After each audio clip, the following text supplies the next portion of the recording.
Bonjour et bienvenue à l'émission Hello Dolly, comme la chanson. Je suis tellement contente d'être avec vous autres aujourd'hui.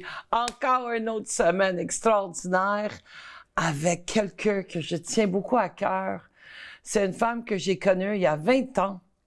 Et depuis 20 ans qu'on chemine ensemble, un à côté de l'autre, elle a tellement de bacs, puis en tout cas, elle était à l'école longtemps, elle aime ça l'école, comptable, en tout cas, beaucoup d'histoires. Sans vous tarder, je vous présente une femme que j'adore beaucoup et merveilleuse. Suzy Gagnon, bienvenue. Allô, Dali. Hey, je suis contente que tu sois là. Moi aussi, je suis contente. Vraiment, je suis contente que tu sois là. Écoute, wow. Suzy, on s'est rencontrés 20 ans passés, mais tu as tout un parcours de vie, toi, là. Quand même, Puis, ouais. une des choses qui me touche le plus, c'est ton cri d'y aller vers la prévention de suicide, de sensibiliser les gens, tu sais, que le suicide, c'est une action permanente, une situation temporaire. Puis je sais que tu as fait des études dans ce domaine-là, comme plein d'autres études avec les ados, avec des Premières Nations, avec... je suis au courant de ça. J'aimerais ça que te poser une question. Suzy, qu'est-ce qui a déclenché que tu voudrais sensibiliser des gens à propos de la prévention? Y a-t-il un déclencheur? Habituellement, il y en a un, mais... Oui, en fait, je dirais qu'il y en a plusieurs. Le suicide de mon frère a été comme le plus gros déclencheur, mais il y en avait quand même d'autres dans ma famille. En fait, il y en a 7 en tout dans ma famille qui se sont enlevés la vie. Avant mon frère, il y en avait 4. Oh. Mais mon frère, ça a été vraiment celui qui a fait que, de un, j'ai décidé de me prendre en main. Puis pas longtemps après, au centre Attitude.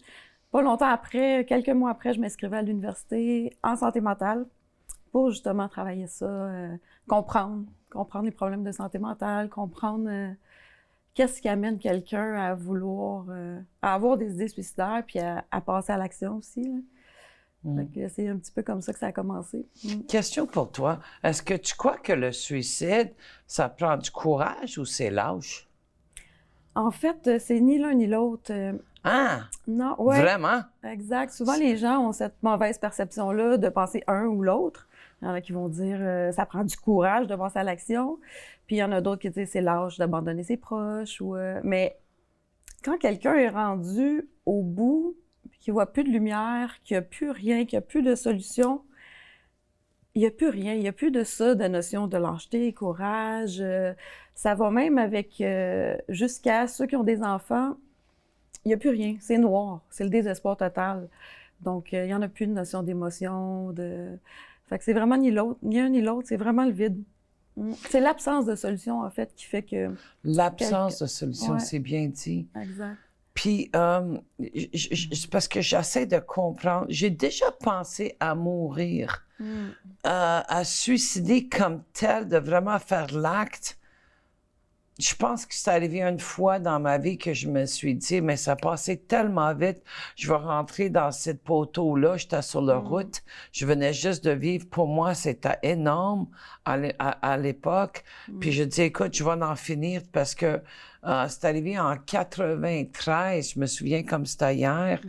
Puis ils ont mis un sabot sur ma voiture. Puis le montant d'argent que je devais était tellement énorme. En dedans de moi, j'ai dit, comment est-ce que je vais faire pour payer ça? Je faisais du bénévole en aidant mon prochain pendant des années. Puis ça montait comme ça. J'ai dit, Colin, je vais juste en finir, puis ça finit là. T'sais. Mais c'était spontané, c'était pas réfléchi. Je me suis pas réveillée le matin avec un plan ou quoi que ce soit. Qu'est-ce qui arrive? Comment est-ce qu'une personne peut arriver à planifier ça? Est-ce que tu as la notion? Est-ce qu'il y a plusieurs différentes... Je sais pas, je te pose des questions.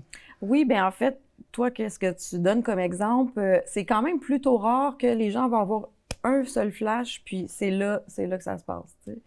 C'est souvent une accumulation de problématiques, de problèmes, souvent reliés beaucoup avec l'enfance, puis après ça, beaucoup d'obstacles, qui fait que quelqu'un en vient à... C'est souvent progressif. Dans à peu près 90% du temps, les gens, ça va être progressif. Tu sais, c'est un petit peu comme une forme d'entonnoir.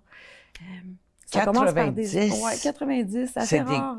C'est beaucoup, là. C'est vraiment beaucoup. C'est à peu près seulement 10 donc une personne sur 10, en fait, qui, du jour au lendemain, oui, effectivement, la personne va avoir des problèmes qui se sont accumulés, mais aucune idée qui vient à l'esprit de vouloir s'enlever la vie. C'est souvent un gros problème qui arrive, qui fait que une grosse perte, exemple, une perte d'emploi, quelqu'un qui va gambler, qui va tout perdre, une séparation vraiment drastique. C'est souvent un gros événement qui va faire que la personne, du jour au lendemain, paf, va vouloir s'enlever la vie ou va le faire. Mais la plupart du temps, c'est vraiment progressif. Puis c'est quoi qui arrive? C'est quoi cette teneur noire que tu parles de? J'aimerais comprendre. Bien, en fait, ça s'appelle le processus suicidaire. Oh, il y a un processus suicidaire, OK. Exact. C'est ce qu'on voit un peu quand on étudie là-dedans. Qu'est-ce qui se passe? C'est que dans le fond, chaque être humain, on a tous des idées de solutions quand on a des problèmes, évidemment. Okay. Il y en a qui n'ont plus que d'autres, il y en a qui vont en avoir moins. Puis, on n'est pas avec l'idée de mourir. Ça se développe selon qu'est-ce qu'on va vivre, plus ou moins rapidement. Il y en a des fois qui peuvent penser à vouloir mourir même à l'âge de 8, 9, 10 ans. Mais habituellement, ça vient plus avec l'accumulation de problèmes. Puis quand on essaye des solutions, que ça fonctionne, bien, on ne rentre pas nécessairement dans un processus. On ne pense pas nécessairement au suicide parce qu'on s'en sort. Mais quand on essaye des solutions qui ne fonctionnent pas, bien, plus on essaye, plus ça va diminuer les idées de solutions, puis plus on va tomber dans la noirceur. Ça commence en fait avec, exemple, tu essayes une solution, une grosse solution, puis qui ne fonctionne pas, qui pensait que toi, tu allais pouvoir te sortir de ça, tu sais. Donne-moi un exemple. Nomme-moi des choses comme... Ben exemple, oui. Exemple, quelqu'un qui va aller voir un psychologue. OK. Puis, je parle pas contre les psychologues, là, il y a des très, très bons psychologues, mais ça se peut que quelqu'un aille le consulter puis que ça le rejoint pas, l'approche, exemple, tu sais. Puis, avec moi, c'est ce qui est arrivé, en fait, tu sais.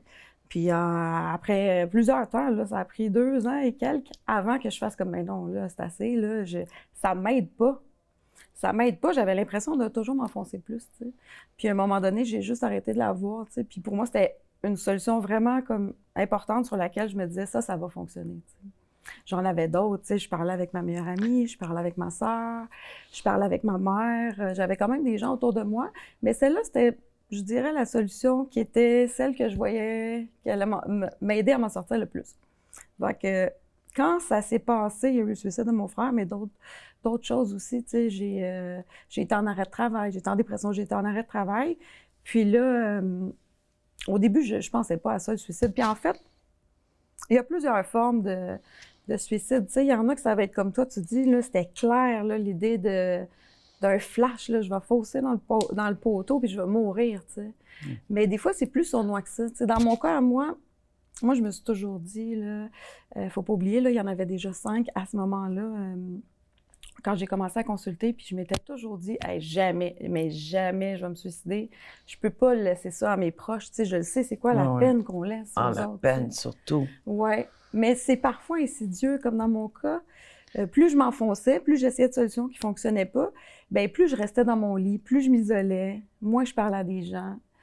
Puis, je disais pas « je veux mourir, je veux me suicider », mais je me souviens, après avoir été chercher de l'aide à ton centre, m'être dit « hey, si je pouvais pas me réveiller ». Mais ça n'est une forme d'idée suicidaire parce que je voulais plus vivre, tu sais. Vouloir plus vivre, c'est vouloir mourir au fond, tu sais. Mais moi, dans ma tête, c'était pas se suicider, tu sais, sauf que c'est un suicide de petit feu. Suzy, c'est spécial quand même parce que ça fait 20 ans que je te connais. Ouais. Puis j'ai jamais su que tu avais des pensées suicidaires. J'ai su que ton frère a fait l'acte, puis il y a même un membre de ta famille, on était ensemble d'ailleurs. Quand c'est arrivé à un moment donné, je pense que c'est c'est mon cousin. Ton cousin, oui. Mon cousin très proche, oui. Oui, c'est ça. Je me souviens de c'était à Saint-Sauveur. On était à mon bureau dans une réunion. Je ne me souviens pas exactement de tout le contexte, mais je ne savais pas que tu avais déjà... si je comprends bien, c'est que qu'est-ce qui arrive, c'est 90% du temps, c'est des événements qui se passent où on cherche des solutions comme le petit jeune qui a vécu l'intimidation. Exemple, oui, bon exemple. Puis il s'en va voir son père, puis son père, il dit « frappe les plus forts qui t'a frappé ». Puis lui, c'est pas un petit gars violent, il veut pas rien savoir de ça. Ouais. Puis il s'en va voir sa meilleure amie, puis son meilleur ami rire de lui. Ça, là, il y a deux solutions de moins. Ça, là, il dit « écoute, la vie vaut pas la peine », quelque chose comme ça. Est-ce que je suis dans la bonne oui, direction? En fait, tu as donné 2 bons exemples de solutions. Il pense avoir du soutien d'un de ses amis. Il pense avoir évidemment du soutien de son père qui va dire, ben on va aller faire des démarches, on va aller voir l'école, on va avertir pour que tu puisses avoir de l'aide, mais c'est tout à fait l'inverse qui se produit. Donc, déjà en partant, 2 de ces bonnes solutions disparaissent. Puis, qu'est-ce qui se passe quand on dit l'entonnoir? Tu sais, ça commence, quand on essaie des solutions qui ne fonctionnent pas, bien, ça commence avec des flashs. Des flashs? Ouais. Je comprends pas. Des flashs, qu'est-ce que c'est? Ça peut avoir toute forme. Hein? Ça peut être aussi direct que, comme tu as dit, l'exemple de foncer dans un poteau. Ça peut être un peu plus subtil, comme hey, si je pouvais pogner le cancer, exemple. Tu sais. Une maladie que, au final, je vais être sûre de mourir. Tu sais. Ça peut être hey, moi, c'est sûr que si je meurs, je me passe, tu sais, je me pends dans mon garage. Comme ça peut être un peu plus subtil. Dans mon cas, c'était très, très subtil, tu sais, de rester dans mon lit puis de me dire si je pouvais pas me réveiller.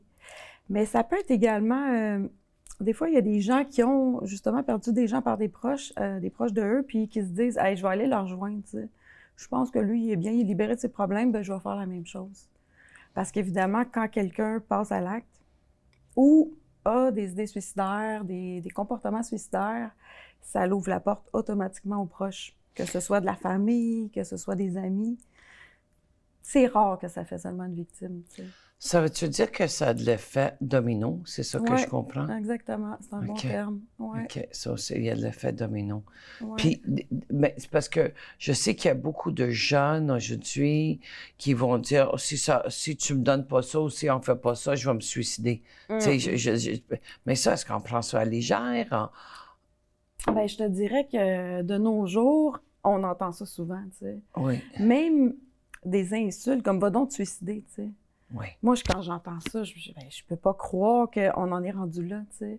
C'est comme si... C'est brutal. C'est brutal, puis c'est pas nécessairement ça, je pense, là, que c'est rare les gens qui sont vraiment malveillants, qui vont vouloir du mal à ce point-là à quelqu'un. Mais c'est devenu tellement banalisé que juste un insulte comme ça peut avoir l'effet direct de « ben je mérite rien, moi je vaux pas assez, puis personne m'aime », tu sais. De là à me souhaiter de mourir, tu sais. Fait que ça peut vraiment entraîner rapidement quelqu'un à passer à l'acte, ouais. Au niveau de comportement, est-ce qu'il y a des comportements dans quelqu'un qui a peut-être un vouloir se suicider ou mourir?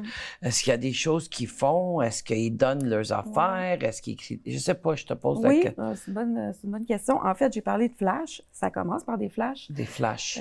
Mais il y a aussi des signes. Il y a des signes. Il y a des signes comportementaux.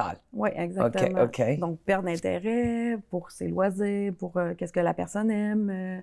Il y a souvent des gens qui vont s'isoler. L'isolement. Vraiment, oui, c'est ça.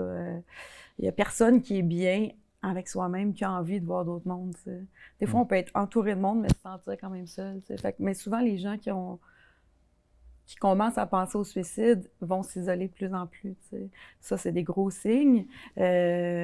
Dépression, évidemment.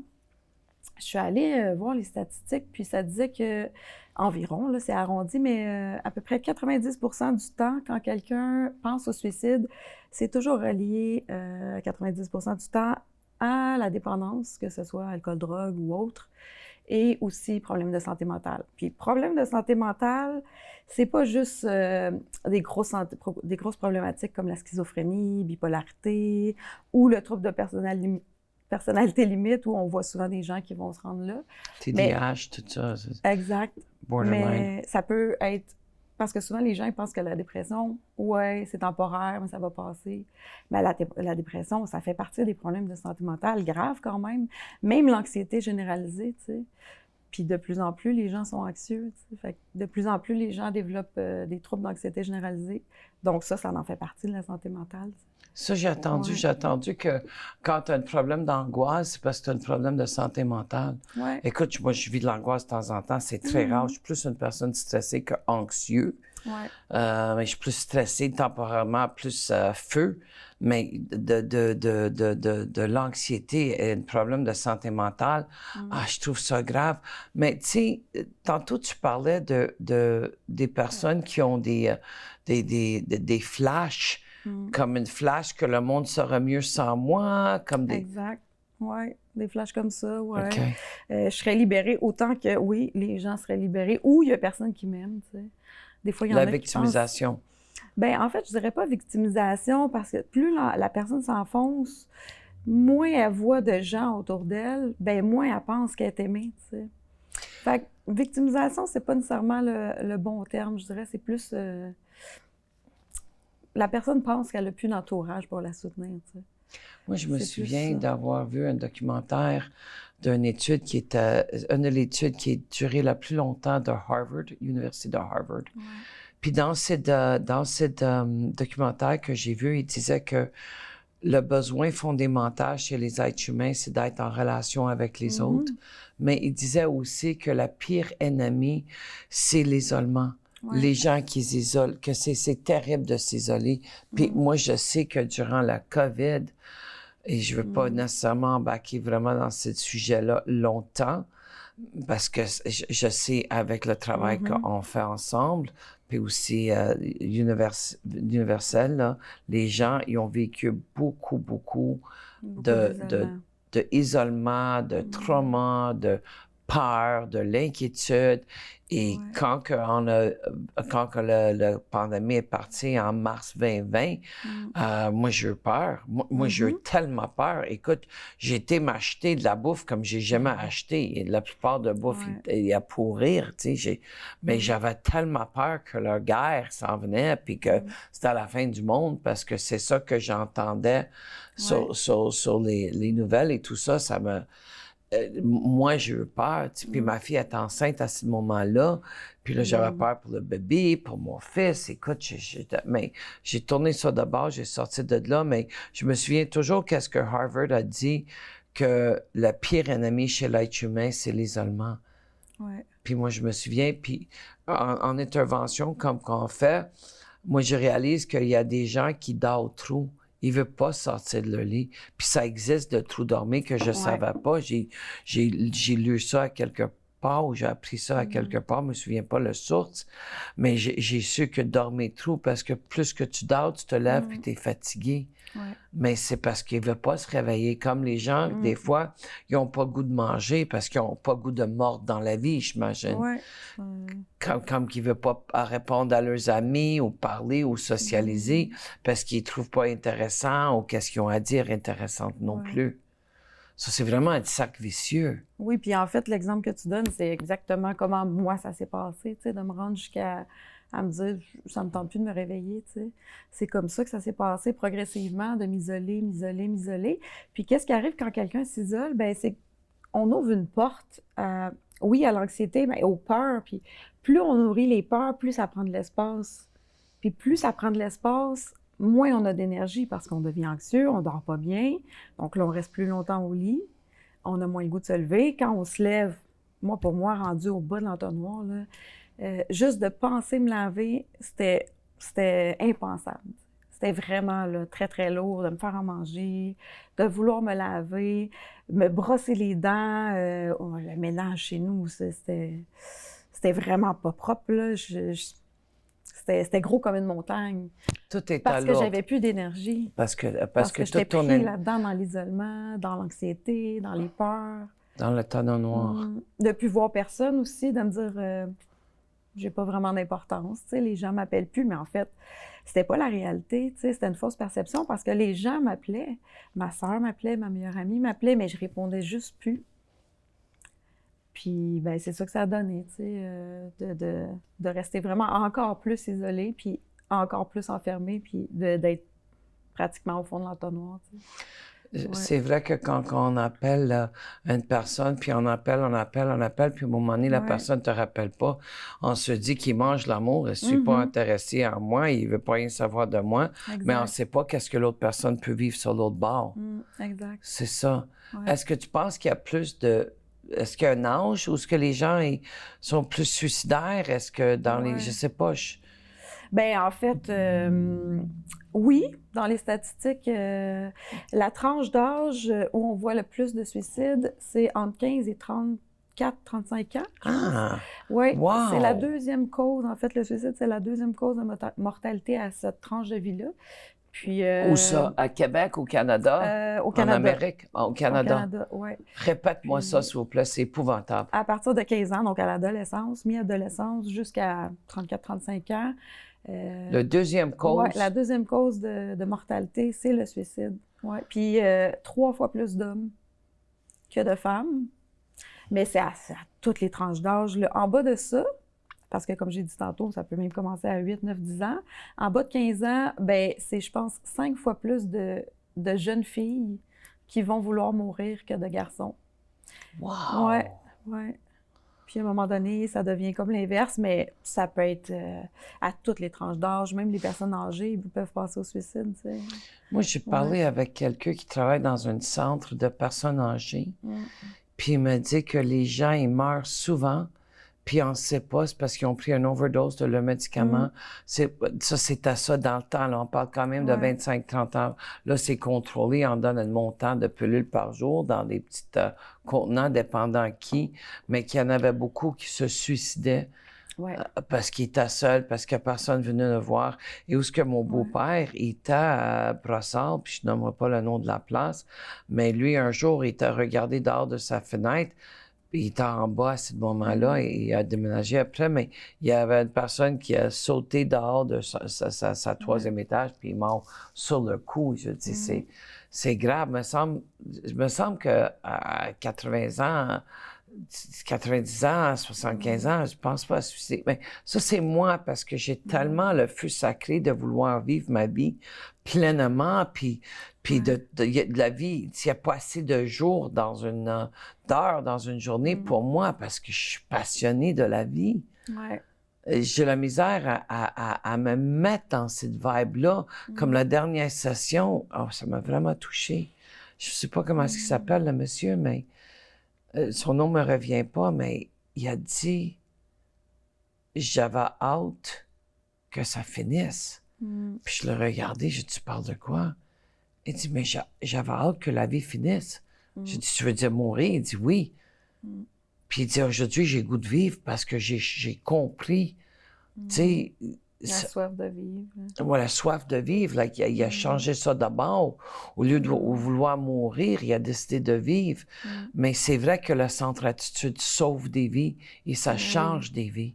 Tu sais, on prend Louis comme exemple, qui après tant d'années d'abstinence et tout, quelqu'un qu'on connaît en commune, puis un membre de l'équipe temps partiel, puis il a dit à un moment donné, si je vais mourir 7 ans passés, j'aurais pas vu mes petits-enfants. Puis lui, pour Pâques, il me fait capoter, il achète un gros lapin à chocolat à chacun de leurs fêtes quand je passe 5 ans, 6 ans, je sais pas. Moi, j'aimerais pas ça qu'il fait ça avec Nova, là, il va être blablabla. Mais, puis il les amène aussi à la pêche, puis quand il parle de le suicide, puis il dit, ça là, j'aurais pas vécu ça si je m'aurais suicidé, tu sais. C'est comme tellement intense et tellement vrai, tu sais, parce que, tu sais, il y a des slogans québécois qui disent « Après la tempête viendra le beau temps ». Puis je crois à ça, tu sais. Oui, effectivement. C'est juste quand quelqu'un est pris dans une tempête, il voit plus que le beau temps est possible, tu sais. Mais je reviens à l'exemple que tu as dit, Louis, tu sais, j'aimerais ça parler de les enfants là-dedans, tu sais. Quand on parlait tantôt de lâcheté ou de courage, puis je me souviens quand Louis en parle, tu sais, souvent, il va expliquer que ce qui l'a maintenu jusqu'au bout, là, jusqu'à temps qu'il passe la corde puis qu'il veulent sauter, là, ben c'est qu'il y a eu l'image de son... Parce qu'à cette époque-là, il y avait juste un petit-fils. Oui. Puis c'est cette image-là qui lui est venue à l'esprit, qui a fait comme « Mais non! » Puis c'est ça qui a fait qu'il s'est décroché, tu sais. Wow, qui n'a pas sauté. Wow, j'ai des frissons. Mais rendu à ce moment-là, puis merci mon Dieu là, que Oui. c'est ça qui l'a sauvé. Puis c'est Oui. souvent, les gens qui ont des enfants, c'est souvent ça qui va les tenir jusqu'à la dernière minute. Je peux pas faire ça à mes enfants, je peux pas les laisser tout seuls. Mais à un moment donné, quand quelqu'un essaye encore des solutions qui fonctionnent pas, ça peut même dépasser, ça dépasse ce stade-là, en fait, ceux qui le font, qui ont des enfants ou des petits-enfants, parce qu'ils se disent, ben je suis pas apte à les élever ou je leur nuis. Qu'est-ce que je peux les offrir? Oui, qu'est-ce que je peux leur offrir? Ou des fois, ça va être, ben ils sont rendus grands maintenant, ils n'ont plus besoin de moi. Tu sais, j'ai même une de mes amies, en fait, c'est quelqu'un que tu connais bien, là. Elle, tout le monde pensait que, quand elle raconte son histoire, que c'est horrible, là, qu'elle a voulu, quand elle s'est rendue jusqu'au suicide, elle a pensé au suicide, elle s'est dit, je vais emmener mon garçon avec moi. Je sais de qui tu parles.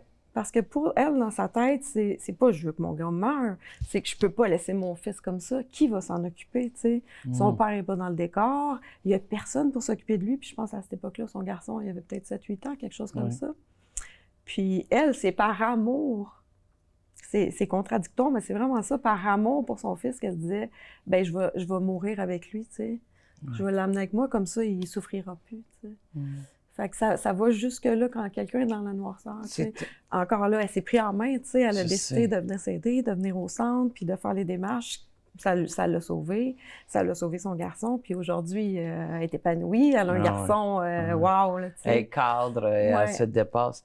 Moi, je vois les gens, puis je savais pas c'était quoi, un tatou. J'ai vu ça environ 20 ans passés. C'était une 8. Oui. Puis il y avait une signification pour ça à propos de vivre sa vie ou j'ai déjà pensé à se suicider, mais j'ai décidé de vivre. T'es-tu au courant de ça? En fait, c'est le point-virgule. Oh, c'est le point-virgule. Oui, c'est le point-virgule. OK, je me trompe. Non, mais elle a fini aussi des significations, mais le point-virgule a vraiment rapport avec la dépression, mais surtout le suicide. Ça veut dire, tu sais, malgré tout, c'est pas une fin, même si j'ai des problèmes. Oh, wow! Ouais, c'est juste temporaire. Ben justement, c'est un point-virgule, c'est pas un point final. Oh, j'adore après ça va continuer, tu sais. Il faut juste que j'aille chercher les solutions pour m'en sortir. Puis après ça, ma vie va continuer. De là, le point-virgule, mais il y en a souvent qui vont mettre un petit dessin cute avec ça. Un petit chat, exemple, avec la queue qui... Le petit chat, il est fait comme avec un rond, puis la queue du chat, c'est un virgule, mais il y en a beaucoup qui ont ce tatou-là. J'en ai vu, mais je pensais que c'était à l'infini, je me trompais le numéro. Ça m'arrive. Suzy, je veux dire, tu sais, avec tout ça, quand que quelqu'un fait l'acte, la famille est en deuil. Mais oui, ouais. Puis ça, c'est tellement dur. Parce qu'il y a une gamme d'émotions quand on est en deuil. Il y a l'impuissance, il y a la colère, il y a beaucoup de culpabilité. Culpabilité, il y a comment ça, j'ai pas vu ça venir. J'aurais pu le sauver, des regrets, les remords. Il y a une gamme d'émotions dans ça quand quelqu'un fait... Tu sais, puis c'est je sais parce qu'on fait affaire avec beaucoup de gens dans le domaine qu'on est, mais je trouve ça tellement dur des fois, tu sais, quand je vois... Parce que surtout, moi, je vais te dire de mon expertise, là, depuis 91, là, que quand quelqu'un fait l'acte de suicide, puis le pire suicide pour moi, ou le pire, non, excusez-moi, il n'y a pas de pire.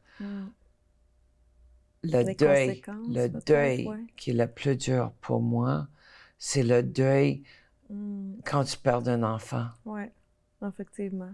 Parce que la mère... C'est pas dans la normalité des choses. Parce que tu as porté cet enfant-là. En plus, oui. Tu sais, mes enfants sont les seuls qui ont entendu battre mon cœur à l'intérieur de moi.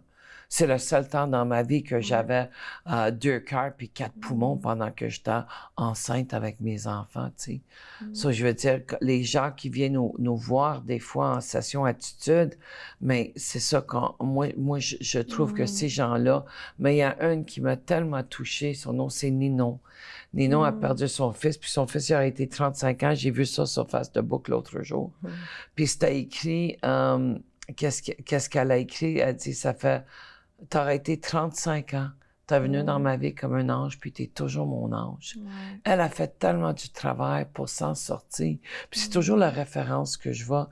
Puis quand que je suis en intervention avec des gens familiales, puisqu'on fait des ateliers familiales aussi au niveau de deuil, des fois dans certaines communautés, Mais qu'est-ce que je dis toujours, puis j'amène ça quand quelqu'un se suicide, c'est le choix.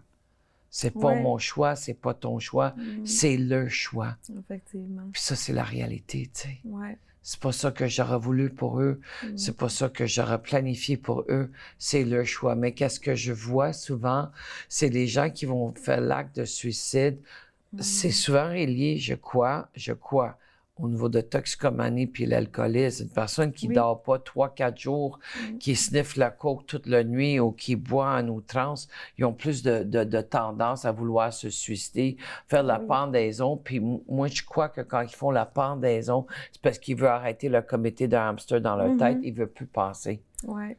Ça, c'est le lien que moi, j'ai fait au niveau de mon cheminement. Oui. En fait, ça, c'est un bon exemple de moyens, on appelle ça les moyens létals, qui sont les moyens les plus drastiques, comme la pendaison, par suffocation, par fusil.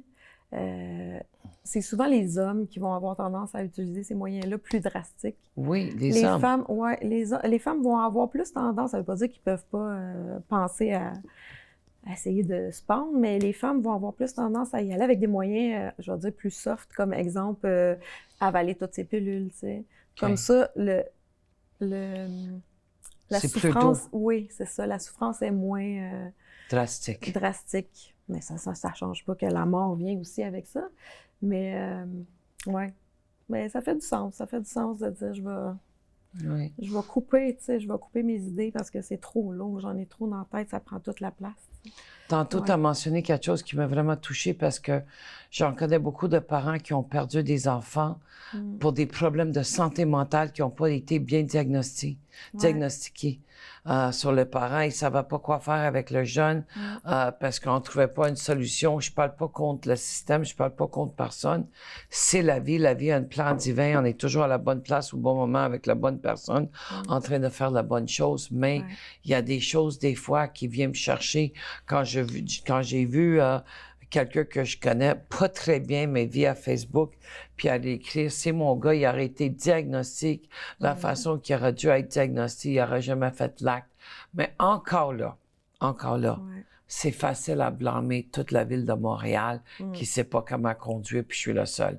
Ça, c'est une autre affaire, tu sais, c'est comme, attends une minute, là. Tu sais, c'est comme, mais c'est facile à blâmer les autres ou se blâmer. Parce que moi, j'aimerais ça arriver avec une solution miraculeuse pour arrêter ce suicide-là. Parce que je crois, puis ça, c'est personnel à moi, qu'on a plusieurs vies à vivre. Puis qu'on revient avec les mêmes souffrances. Ça, c'est personnel à moi, la réincarnation. C'est moi. Je pense pas qu'on revient en animaux. Hein. Je pense qu'on va toujours être humain, homme, femme, je sais pas, whatever, aujourd'hui. Il y a toutes sortes d'affaires. Mais je veux dire, je crois que quand on fait l'acte de suicide, c'est parce qu'on trouve pas d'autres alternatives, comme tu as dit. Exact. Qu'est-ce qu'on peut faire, Suzy? Bien, il y a toutes sortes de ressources. Souvent, les gens, ils connaissent pas les ressources. C'est sûr que le système, oui, on manque de ressources, on manque de personnel, on manque d'intervenants dans tous les domaines, que ce soit en santé mentale, que ce soit en prévention suicide. C'est tabou aussi, la maladie mentale. Souvent, les gens vont même pas aller consulter parce que soit ils comprennent pas, ou ils voient pas les signes. Mais oui, il y en a des ressources. Il y a une ressource, entre autres, qui a commencé à l'automne 2023, ça va faire presque 2 ans. C'est une ligne 988, facile à retenir. 988. Oui, c'est 988. Ça peut être autant un appel qu'un texto, parce que pour certaines personnes, des fois, juste de prendre le téléphone puis d'appeler, c'est trop. Tu sais. C'est quoi 988? Ouais. 988, c'est ligne info-crise. Info-crise. Info-crise. Oui, c'est autant pour le suicide, que ce soit si toi, tu es en crise ou tu as des idées suicidaires, que si tu t'inquiètes pour un proche. Puis ça va au-delà de ça aussi, pour les problèmes de santé mentale, justement. Les intervenants sont formés avec la prévention suicide, ils sont rattachés avec des organismes communautaires aussi. C'est partout au Canada, cette ligne-là. Wow! Ouais. 988. 988. Puis même si quelqu'un texte 988, bien, automatiquement, il va avoir un message qui dit « tu es à la bonne ligne », puis il va être transféré rapidement au service de sa région.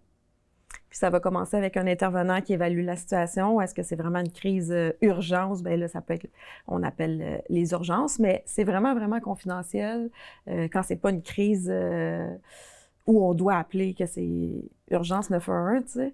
Mais c'est sûr que quelqu'un qui appelle pour de l'aide, ça va pas bien, tu sais. Ben oui. Qui s'inquiète pour un proche ou pour lui-même. Puis, ben c'est ça, ce service-là, tout dépendant, la personne, elle habite où, que ce soit en Colombie-Britannique, en Ontario, au Québec, ben eux, ils vont diriger vers le bon organisme.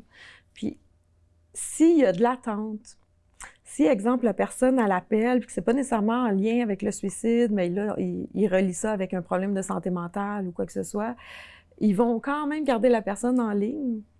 Puis, ils vont s'assurer que la personne reste en ligne. Wow! Ils ne feront pas attendre la personne. C'est formidable. Ouais. Ils s'assurent qu'il y a quelqu'un qui vient régulièrement dire « ce sera pas long, on vous met en ligne dans pas long, comment ça va? » Ils vont continuer d'évaluer la situation jusqu'à ce qu'il ait rejoint le bon organisme, pour être sûr que la personne ne fasse pas comme « OK, non, c'est beau, personne ne me répond. » Parce que dans le temps, si on recule dans le temps, j'ai entendu une histoire d'une personne qu'on connaît bien, en fait, on recule de 32 ans, là. C'était Suicide Action Montréal ou Info Suicide, je ne suis plus trop sûre là, de quelle ligne exactement. La personne, elle avait appelé avant les vacances de la construction. Oui. Les vacances de la construction, je pense, débutaient, ou c'était la veille.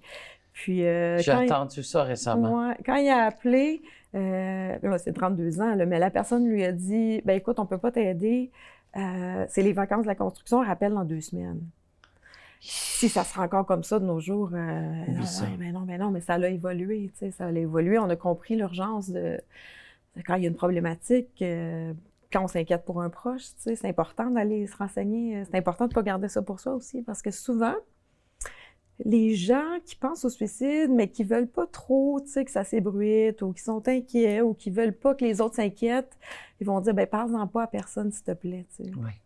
Mais au contraire, tu peux pas garder ça pour toi. Tu sais, on parlait, ben oui, on parlait de sentiment de culpabilité tantôt. Juste de vivre avec ça, si la personne passe à l'acte, oh mon Dieu, tu sais, la culpabilité de dire pourquoi je l'ai pas fait, pourquoi j'ai gardé ça pour moi. Puis je pense que plus on en parle, plus on va se renseigner, plus on va chercher de l'aide, ben je pense que plus on va sauver des vies, tu sais. Suzy, c'est de la prévention. Qu'est-ce qu'on fait? Je connais le coq, mais j'aimerais ça que tu l'expliques. Ouais. J'ai une fille qui parle, si tu en es dans le sujet, je pense à me suicider, je suis pas bien, mon chum m'a laissé, j'ai pas dormi la nuit, il est sorti avec ma meilleure amie, whatever, quoi ça soit l'histoire. Qu'est-ce qu'on fait? C'est quoi? Exemple, tu veux dire si quelqu'un me parle de suicide? Oui, quelqu'un te parle de suicide ou qu'il y a quelqu'un que tu connais qui pense à faire l'acte. Oui. Bien, en fait, les gens, des fois, sont mal à l'aise avec ça. Ben non, inquiète-toi pas, ça va bien aller, tu sais. OK, so ils minimisent. Ils minimisent. Pas pour minimiser, mais c'est parce que les personnes sont inconfortables avec ça. Encore là, c'est le tabou. Je me sens impuissant avec ce que la personne me dit, mais au contraire, la personne, si elle ose parler soit d'une idée ou qu'elle donne un signe, qu'elle va pas bien ou qu'elle va lancer une parole comme « Ah, je suis tannée, tu sais. » Les autres seraient mieux si je ne serais pas là. Comme on disait tantôt, ça peut être subtil, mais ça se demande. En fait, il faut demander. Il faut demander. Écoute, ça m'inquiète. Puis de parler de soi, tu sais. Ça m'inquiète. Ça fait un petit bout que tu vas pas bien. Puis là, juste qu'est-ce que tu viens de me dire, penses-tu au suicide, tu sais? Il faut le demander. Il faut le demander. Mais il faut le demander. Je connais personne à qui... Premièrement, moi, je l'ai demandé souvent quand j'avais des proches pour qui je m'inquiétais. Mais dans toutes les histoires que j'ai entendues, puis on en a entendu, là, ça fait 20 ans que je travaille avec toi presque, puis j'en ai entendu toutes les sortes, mais je connais personne à qui cette question-là a été posée qui a dit « Hey, merci de me donner l'idée, j'y avais pas pensé. » Mais non, tu sais, ça va pas donner l'idée. Quelqu'un qui y pense pas, en fait, ça va être... Tu vas le sentir. La personne va dire « Ben non. » J'ai pas pensé à ça. Mais, puis là, la personne, ça lui donne comme la permission ou ça lui donne « Ah, il y a quelqu'un qui m'écoute, tu sais. » Puis des fois, juste de demander cette question-là, ça peut ouvrir la porte. Tu peux même devenir la solution à cette personne-là, d'avoir une écoute pour elle. Puis si c'est trop lourd, ben d'aller chercher des ressources. Mais de poser la question, ben quand tu dis, si la personne a dit « Ouais, tu sais, Des fois, ça va être vague, bof. Mais quand c'est vague, c'est parce qu'il y a quelque chose, là, tu sais, en arrière. Et des fois, ça va être, oui, je pense. Oui, je t'ai écœurée, tu sais. Ben, quand la personne, quand tu sens qu'elle y pense ou qu'elle te l'affirme, bien, le coq, en fait, qu'est-ce que c'est? Le coq, C-O-Q. Oui, c'est quand la personne a un plan, c'est comment je vais le faire. OK. La façon dont je vais le si représente comment. Comment. Oui. Ça, c'est quelque chose de très important. Oui. S'il vous plaît, prends des notes sur ça. Sur la question, c'est est-ce que tu as des pensées suicidaires? Oui. Est-ce que tu as des pensées suicidaires ou est-ce que tu as pensé à te suicider? Moi, je m'en irais plus, est-ce que tu as des pensées suicidaires? Oui. OK? Ça me semble que c'est plus léger. Oui. Pour moi, en tout cas. Oui. Pour moi. Ouais. Puis là, le si, ça sera comment tu veux le faire? Mais c'est de dire, en fait, est-ce que tu as un plan? Tu sais, est-ce que tu as pensé à est-ce que tu as pensé à la façon dont tu le ferais? Si tu le ferais? Oui. Après ça, il y a le O qui représente le où, tu sais. OK, mais si tu le fais, parce que des fois, la personne, elle peut ne pas savoir comment elle le ferait, mais elle peut savoir, OK, mais moi, si je le fais, ça va être à cette place-là, tu sais. Je ne sais pas comment, mais ça va être à cet endroit-là. On sait c'est où que je vais le faire, OK. Puis le Q, ça représente le quand. Le quand. Puis le quand, il est très, très important. En fait, les trois sont importants. Si la personne, elle répond oui à ces trois-là, elle dit c'est quand, comment, puis où. Exemple, vendredi, je me prends dans mon garage. Ben c'est urgence suicidaire, là. Tu sais, 911, on n'y est pas avec ça. On fait quoi à ce moment-là? Alors, le quand, c'est comme le journée ou le temps, quand mes enfants ne seront pas là à 6 heures, après souper, le matin. Vendredi prochain, ou à Noël. Prochaine question. Qu'est-ce qu'on fait à ce moment-là? Bien, tout dépendant de ce que la personne va répondre. T'sais, c'est sûr que là, on parle de coq. C'est une notion, je dirais, comme qui date de plusieurs années. C'est sûr que maintenant, il y a des grilles, mais ça reste... En fait, ça résume quand même bien. C'est sûr que les intervenants qui travaillent dans le domaine, ils ont des grilles, tu sais, puis ça va... il y a le vert, le rouge, le orange. Il y a des questions qui se posent pour évaluer le risque. Est-ce que le risque est rapide? Est-ce que le risque est un peu moins important? On peut-tu le diriger vers un organisme qui va l'aider ou s'il faut vraiment le diriger vers l'hôpital? L'encadrer tout de suite, oui. Mais... si c'est oui à ces trois questions-là, on n'y est pas avec ça. Si, exemple, la personne sait comment, tu sais, moi, j'ai déjà entendu une amie qui répétait souvent « Ah, moi, si je meurs, je vais avaler toutes mes pilules. » OK. Mais jamais elle a parlé de où, jamais elle a parlé de quand, mais c'était quelque chose qui revenait fréquemment. Donc, la personne avait des idées suicidaires. C'est sûr qu'il y a personne qui pense au suicide, qui a des idées qui va bien. Quand quelqu'un parle de ça, il y a un problème. Parce qu'il veut se suicider de la souffrance qu'il porte. Exactement. Il veut arrêter de souffrir. Oui. Puis il pense que c'est la seule solution. Oui. Bien, l'expression qu'on utilise, tu sais, c'est « je veux pas mourir, je veux arrêter de souffrir. C'est ça. Je veux mourir de la souffrance qui m'habite. » Voilà. Je veux me suicider de ce qui m'habite, c'est ça. Fait que de poser la question « As-tu un plan? » tu sais. Puis il faut le demander. C'est pas juste « je devrais le demander » ou... mais si on n'est pas capable, mais on peut aller chercher de l'aide pour le faire, tu sais. Mais si, tu sais, de le poser, c'est important de poser ces questions-là. Moi, j'ai attendu... pas justement banaliser, puis... Moi, j'ai attendu qu'ils ont juste à répondre oui à une de ces questions-là. Si on dit oui, je pense des pensées suicides, puis tout de suite, on avait besoin d'appeler Suicide Action. Bien, pas nécessairement obligé d'appeler 911. OK, pas 911, mais... L'idéal, c'est le 811.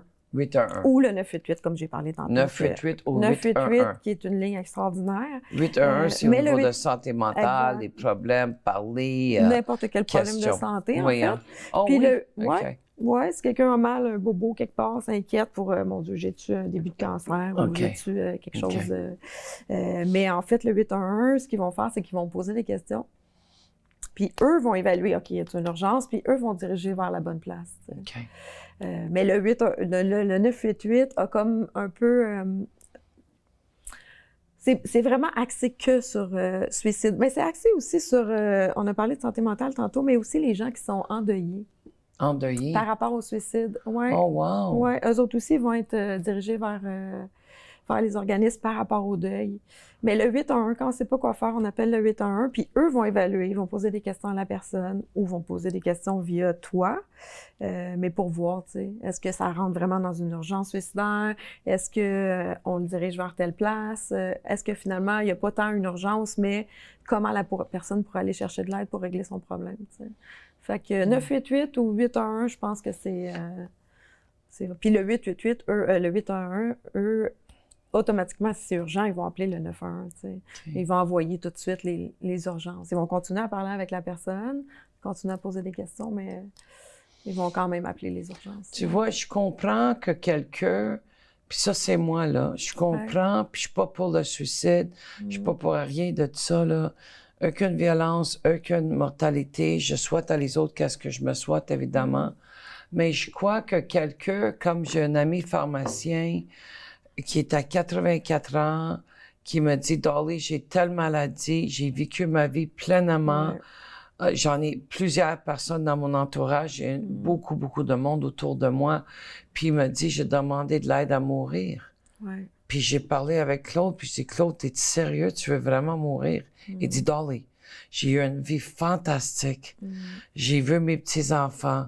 Je me sens plus bien avec cette maladie. Je suis plus capable de rien faire. Je porte une couche.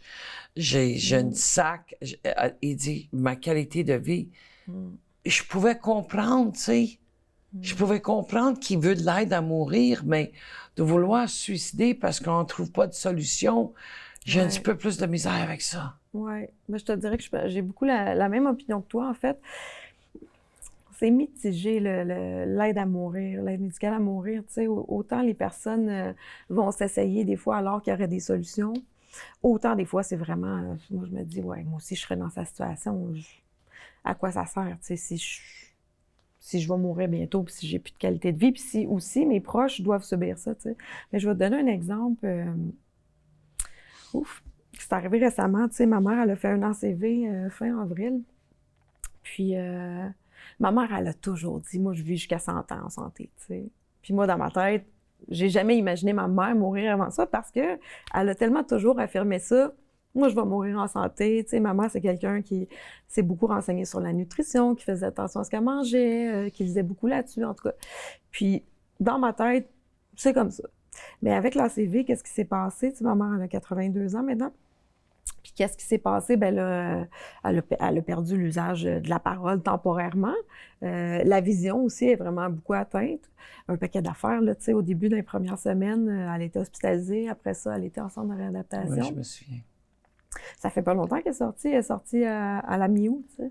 Puis, à un moment donné, au centre de réadaptation, c'est sûr qu'il y a beaucoup de choses qui sont revenues, tu sais, qu'elle était capable de faire des phrases complètes, le physique, de remarcher, de faire... ouais, ça, c'est tout revenu. C'est des choses qui sont revenues, mais il y a beaucoup de choses qui sont pas revenues, comme la notion, je dirais, espace-temps, les chiffres. La vision joue aussi par rapport à ça, parce qu'elle est plus capable de lire certaines choses, donc... Des fois, elle va dire, exemple, mettons, elle va parler de 57 piastres, bien, elle va dire 57 cents, tu sais. OK. Elle a de la difficulté avec les chiffres, elle a de la difficulté avec la notion de temps, ou à faire deux tâches à la suite de l'autre, ça... Puis, au centre de réadaptation, à un moment donné, ils sont arrivés à la conclusion que, ben, on est allé jusqu'au bout de qu'est-ce qu'on peut faire. C'est sûr qu'ils ont fait des examens, tu sais, visuels, ils ont fait tous les examens possibles, neurologiques, ils ont fait beaucoup. Elle a eu vraiment beaucoup d'aide. Ils ont été géniaux au centre, là. Elle avait physiothérapeute, ergothérapeute, orthophoniste, neurologue, ophtalmologiste pour ses yeux, etc. On est choyé. On est quand même très choyé. Mais tu sais, elle a quand même pensé au suicide, puis... Ta mère a pensé à ça? Ouais, puis quand ma mère, elle a dit ça, là, oh my God, j'avais le cœur, là, déchiré, là, parce que il n'était pas certain qu'elle puisse réintégrer chez elle. Mais ma mère, elle, c'était...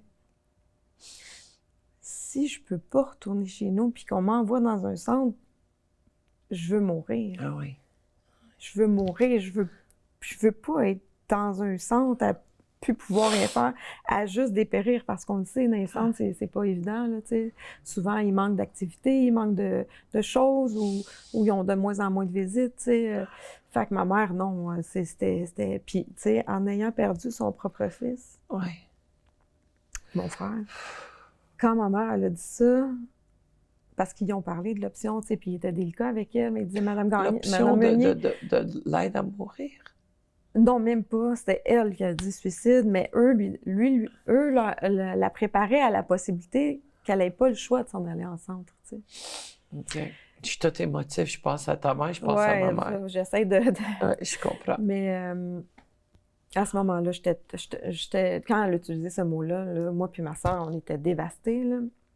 Je comprends. Puis, ils n'ont pas eu le choix de l'aborder avec elle parce que c'était tellement, ça a passé à ça qu'elle n'avait pas le choix d'aller ensemble, tu sais. Ils l'ont préparé, pendant un mois, ils ont fait pratiquer, tu sais, juste de faire le toaster, d'utiliser le micro-ondes parce qu'elle n'a plus le droit de cuisiner à cause de sa vision, à cause du fait qu'elle peut oublier les choses. Mais tu sais, ils ont trouvé des solutions comme le micro-ondes, mais on a mis du collant sur les chiffres parce qu'elle ne comprend pas les chiffres, mais elle est capable de savoir, tu sais, le 30 secondes, bien là, elle va faire le 30 secondes jusqu'à temps que ses plats préparés d'avance soient réchauffés. On a acheté un téléphone avec nos visages, fait que si elle veut, parce qu'elle ne voit pas bien les chiffres, puis de se souvenir de nos numéros ou de le lire sur une feuille, elle n'est pas capable. Donc, elle sait que si elle pèse sur mon visage, bien, ça m'appelle. C'est nice! Mais ça, c'est toutes des choses qu'ils ont pratiquées avec elle au centre. T'sais. Mais elle était à 2 doigts parce qu'ils sont venus visiter l'appartement à ma mère. Puis c'était vraiment pas adapté pour elle. Là. Il y avait des choses partout parce que ma mère, c'est une ramasseuse compulsive. Il a fallu qu'on fasse un clean-up, mais un clean-up qui a duré plusieurs jours, puis tout préparer aussi, tu sais, acheter un ventre le bain, etc., pour que ça soit adapté à elle.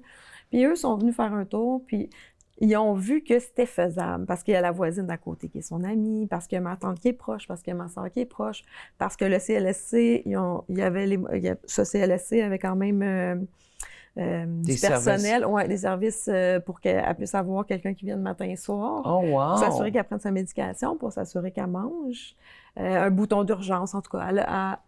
Ça se passe bien, tu sais. Mais avant, quand ils sont arrivés à l'appartement, puis là, on lui a donné les clés. Es-tu capable de débarrer elle-même, tu sais? Puis l'ascenseur, es-tu capable d'appuyer sur le bouton, tu sais? Puis là, il ne fallait pas parler, il fallait qu'elle le fasse elle-même. Puis, ben ça s'est bien passé, tu sais. Ils ont fait pratiquer les toasts, son café.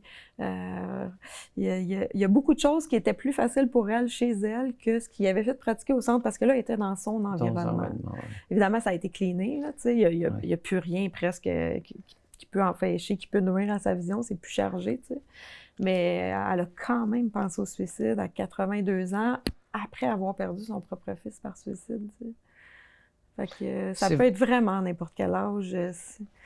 Comme on disait tantôt, tu sais, c'est des gros événements qui se passent, comme là, c'est un AVC, tu sais, mais n'importe quel événement grave peut amener tout de suite à... Ma mère, jamais, je suis certaine que ma mère, elle n'a jamais pensé au suicide avant ça.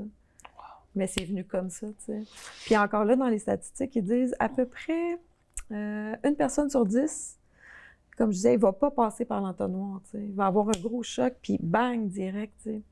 Mais tu sais, l'entonnoir, si on revient à ça, on disait que ça commençait par des flashs, tu sais. Les flashs, c'est des idées qui viennent, puis on ne contrôle pas ça. C'est comme inconscient, tu sais, ça monte, puis c'est des idées spontanées, puis ça peut disparaître... Ça peut disparaître pendant des mois avant de revenir. Ça peut disparaître pendant des années. Ça peut apparaître. Puis plus on descend dans l'entonnoir, plus on essaie des solutions qui ne fonctionnent pas. Bien là, les flashs deviennent on appelle ça des idéations suicidaires. Dans le fond, les idées reviennent plus souvent. T'sais. C'est plus juste des flashs. C'est j'y pense un peu plus souvent. T'sais. Puis éventuellement, bien, moins qu'il y a de solutions, bien, ça en vient. On appelle ça la rumination. Fait que la elle y pense pratiquement tout le temps. Ruminer comme ruminer. Oui, comme une vache qui rumine dans un champ, qui fait ça à longueur de journée, on va dire. Là. Puis ça se rend jusqu'à la cristallisation. Quand les gens sont rendus là, bien encore là, comme on parlait tantôt, il n'y a plus rien. C'est la noirceur, plus de solution. Je vois, c'est juste le désespoir. Puis la cristallisation amène au plan qu'on parlait tantôt, le coq. Je trouve ça très dur quand j'ai des gens qui rentrent en session, puis ils disent c'est ma dernière... C'est ma dernière chance que je me donne. Mais je ne sais pas combien de vies que le programme a sauvées, tu sais. Oh my God, ouais. Qu'est-ce que tu diras en parlant à l'audience à propos de s'il y a quelqu'un dans leur entourage qui pense à ça? Qu'est-ce que tu diras, Suzy? Bien, moi, d'aller chercher de l'aide immédiatement, tu sais, faut pas attendre de voir ça va-tu s'empirer. Non, parce que c'est sûr que ça va s'empirer si on ne va pas chercher de l'aide, tu sais. Ben moi, c'est sûr que je suis vendue pour le Centre Attitude parce que je travaille là depuis presque 20 ans. Puis, comme tu as dit, Dali, on en sauve des vies, on en sauve, on en voit. C'est sûr qu'on fait de la prévention, on parle de ça. Puis, quand on parle de ce sujet-là, puis on parle de beaucoup de choses, là, parce que ça vient souvent de plus profond, ça vient souvent de nos blessures d'enfance, de toutes sortes de choses qui se sont développées, les problèmes de dépendance. Mais quand on pose la question, quand on en parle, après en avoir parlé, on pose la question, qui ici a déjà pensé au suicide? Puis pratiquement tout le monde, on parle même juste d'idéation, d'idée, tu sais, de y avoir pensé. Pas nécessairement d'avoir fait une tentative, mais des tentatives, il y en a quand même beaucoup. Mais quand on pose la question, je dirais à peu près comme 90% des gens, 80-90% des gens vont lever la main. C'est beaucoup, là, tu sais, oui, d'avoir eu les idées, tu sais. Fait que moi, le centre, ça m'a sauvé la vie, là. C'est ça qui a fait que j'ai arrêté de m'isoler, que j'ai trouvé des solutions, que j'ai décidé d'aller dans le domaine, étudier, comprendre mieux la santé mentale, le suicide, le deuil aussi, tu sais, comment moi gérer ça, mais comment aider les autres aussi avec le deuil. Donc, c'est ça, d'aller chercher des solutions. C'est ça, je parle du centre Attitude. Il y a plusieurs autres solutions, mais d'aller chercher de l'aide quelque part, tu sais. Ouais. Merci, Suzy. Merci d'avoir venu sur l'émission. Merci beaucoup, oui. Je suis super contente que tu sois là. Merci, à toi, toi qui écoutes en ce moment, je veux juste te dire, autant qu'il y a de la vie, il y a de l'espoir. C'est une de mes phrases préférées. Puis si tu penses qu'il n'y a pas de solution, moi, je sais qu'il y a toujours des solutions. Je me souviens un temps dans ma vie où j'étais dans un désespoir. Et j'ai demandé de l'aide, j'ai lu des livres. Aujourd'hui, je te dirais, je m'en irais sur YouTube, sur Google, sur Safari, différentes formes de recherche pour trouver des solutions parce qu'autant qu'il y a de la vie, il y a de l'espoir. Faut juste garder la cape, faut continuer, faut pas lâcher parce que c'est facile à dire non à la vie puis dire oui à d'autres choses. Mais une fois que tu as dit oui à ta vie et tu décides de te choisir, tout peut changer à partir de ce moment-là. Tout peut changer. Je suis la preuve vivante de ça, que j'ai décidé le 1er août en 1991 de me choisir et de tout faire dans mon pouvoir personnel pour être la meilleure version de moi-même.